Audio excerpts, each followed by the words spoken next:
বিষ্ণু ইসলাম আরাফাতের ময়দানে দাঁড়িয়ে ঐতিহাসিক একটা ভাষণ দিলেন। এই ভাষণের নাম হলো বিদায় হজের ভাষণ। এই বিদায় হজের ভাষণেও খেটে খাওয়া মানুষের কথা বিশ্বনবী বাদ দেয় না। বিষ্ণু বলেছেন, আরিক্কাকুম, খবরদার, অধীনস্থ কর্মচারীদের সাথে খারাপ আচরণ করো না।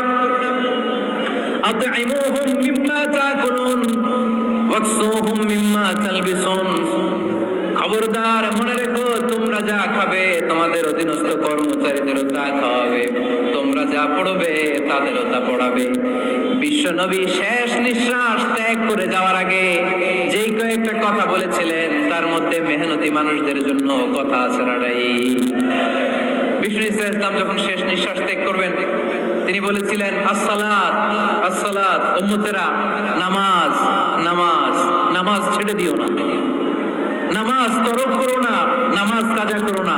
আর বলেছিলেন, ওমা মালাকাত আইমানুকুম, অধীনস্থ কর্মচারীদের সাথে খবরদার খারাপ আচরণ করো না। যারা কর্মচারীদের সাথে খারাপ আচরণ করে, যারা মানুষের কাছ থেকে শ্রম নিয়ে কাজ করিয়ে টাকা দেয় না, কিয়ামতের দিন তাদের বিরুদ্ধে মামলা দায়ের করবে কে? কে করবে? হাদিসে কুদসি সাক্ষী বিষ্ণু ইসলাম বলেন, আল্লাহ তাআলা ফরমান, আনা খাসমুহুম সালাসাতুন আনা খাসমুহুম ইয়াউমাল কিয়ামা। তিন শ্রেণীর ব্যক্তির বিরুদ্ধে আল্লাহ বলেন, আমি নিজেই কিয়ামতের দিন মামলা দায়ের করব।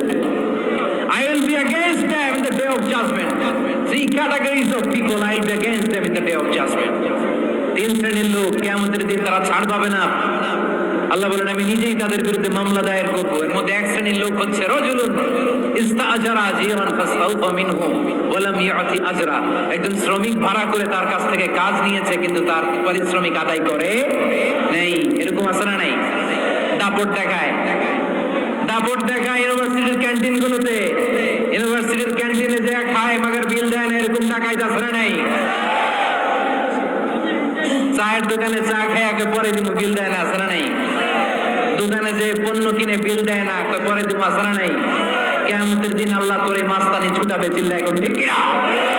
আনা খাসমুহুম, আমি নিজেই তাদের বিরুদ্ধে মামলা দায়ের করব। কথাটা কার? এজন্য বিশ্বনবী বললেন, খবরদার, মেহনতি মানুষ, খেটে খাওয়া মানুষ, এদের দোয়া কবুল হয়ে যায়।